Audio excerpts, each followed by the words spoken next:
یہ ہے انڈیا، دنیا کی 5ویں سب سے بڑی معیشت اور آبادی کے لحاظ سے دنیا کا دوسرا سب سے بڑا ملک، جو کہ کچھ ہی مہینوں میں چائنا کو پیچھے چھوڑ کے دنیا کی سب سے بڑی آبادی والا ملک بننے جا رہا ہے۔ کہا جا رہا ہے کہ 21ویں صدی اور اس کے بعد آنے والی صدیوں میں بھی انڈیا ہی دنیا کی سب سے بڑی آبادی والا ملک رہے گا۔ پچھلے کچھ عرصے میں جس طرح انڈیا کی معیشت پوری دنیا پر پھیلی ہے، اس نے سب کو حیران کر کے رکھ دیا ہے۔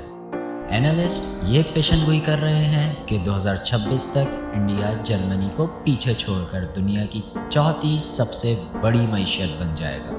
ورلڈ بینک ڈیٹا کی ایک رپورٹ کے مطابق پچھلے 20 سالوں میں انڈیا میں تقریباً 2 کروڑ لوگ غربت سے نکل آئے ہیں۔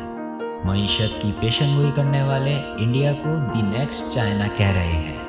آخر پچھلے کچھ سالوں میں انڈیا نے ایسا کیا کیا کہ آج وہ دنیا کی تیز بڑھتی ہوئی معیشت کی لسٹ میں سر فہرست ہو گیا ہے؟ اور کیا واقعی انڈیا اگلا چائنا بننے والا ہے، یا پھر وہ معیشت کے حساب سے چائنا کو بھی پیچھے چھوڑنے والا ہے؟ کیا یہ سب واقعی حقیقت ہے یا پھر ایک میڈیا پروپیگنڈا؟ اور ان سب میں پاکستان کے لیے کیا سبق ہے؟ آئیے جانتے ہیں انڈیگو ٹی وی کی اس ویڈیو میں۔ ہزاروں سال تک بر صغیر دنیا کے امیر ترین ممالک میں سے ایک تھا۔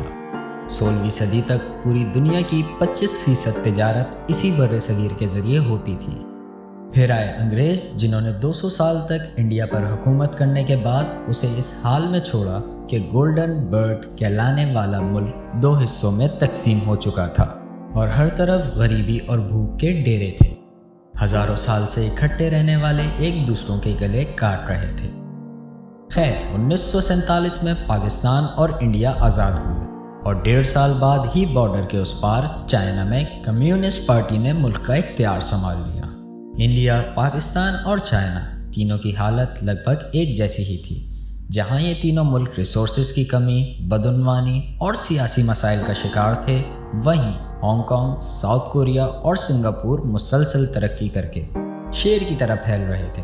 چائنا اس وقت سنگاپور کی پروگریس سے بہت زیادہ خوش تھا۔ چائنا کے آفیشلز سنگاپور جاتے تاکہ سنگاپورین ماڈلز کو جان سکیں۔ اب ظاہر ہے سنگاپور اور چائنا میں بہت زیادہ فرق ہے، مطلب سنگاپور کی آبادی چائنا کی آبادی کا 0.5% بھی نہیں۔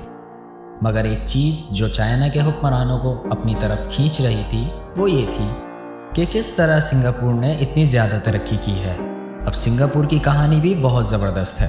ایک غریب ملک جس کی آدھی سے زیادہ آبادی نشے کی عادی تھی، چند ہی سالوں میں ایشیا اور پوری دنیا کا امیر ترین ملک بن گیا۔